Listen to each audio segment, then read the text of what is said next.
the start of his visit, he said that Washington has a deep and abiding interest in the region.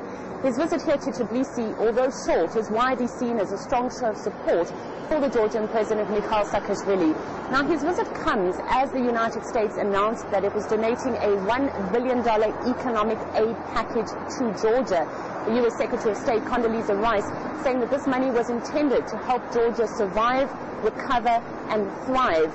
In his meeting this morning with the Georgian President Saakashvili, Cheney is expected to give details about this aid package, what exactly it entails and when it will arrive. One of the questions being asked is whether or not the United States plans to give any kind of military assistance to Georgia. Now, the United States has said that this $1 billion economic aid package is not intended to be used for military purposes, but some U.S. officials have not ruled out the possibility that in the short to long term, the United States could be helping Georgia military-wise. At the same time, earlier, the United States did send a number of warships that contained humanitarian packages, but there was speculation that because those containers were closed, because no specific details were given as to what was inside, that there could have been some kind of weaponry, some kind of military equipment inside. Our correspondent in Washington filed this report. A brief but clear show of Washington's support for its ally. I am pleased to announce a major United States economic support package which will total at least $1 billion to meet Georgia's pressing humanitarian needs and to facilitate its economic reconstruction. To be exact, the package totals $1.4 billion. $570 million of it will be distributed this year, the rest to follow.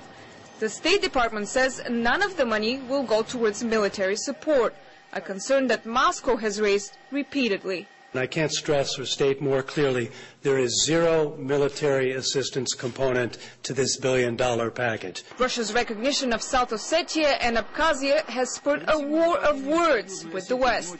But there have been no specific actions taken to punish Moscow. When asked why not, Rice offered more of the same rhetoric. Russia's done itself in on this. Because, yes, it's demonstrated it can use its military force, regional military capabilities against a small neighbor. But in doing so, it has called into question its own responsibility. Meanwhile, many Americans call into question America's responsibility to them. I believe we should always take care of home first. So I don't agree that they should be sending money out when we have to take care of the economic situation here. Foreign aid could make things worse in the country. I think Georgia has to make its own future, and I hope it does it well, but I'm not sure throwing money at it is going to help the situation. Washington has already provided roughly $30 million in emergency humanitarian aid to Georgia since early August. It is not clear whether $1 billion will help resolve the crisis in Georgia. But the White House is already seeking commitment from the next U.S. administration, whether the American public likes it or not. Anna Moya, RT, Washington. Well, for several years now, Moscow has been concerned with the possibility of the United States rearming the Georgian army. It says that already for several years it has been providing military assistance, and that in the recent South Ossetian war, a lot of the weaponry, a lot of the armaments, in fact, were provided by the United States. In one of his speeches, the Georgian President Mikhail Saakashvili said that he would be asking the United States for assistance to his armed forces, and this is the reason why there is some speculation in the media that on today's agenda in the meetings between the U.S. Vice President Dick Cheney and the Georgian President Mikhail Saakashvili, military matters will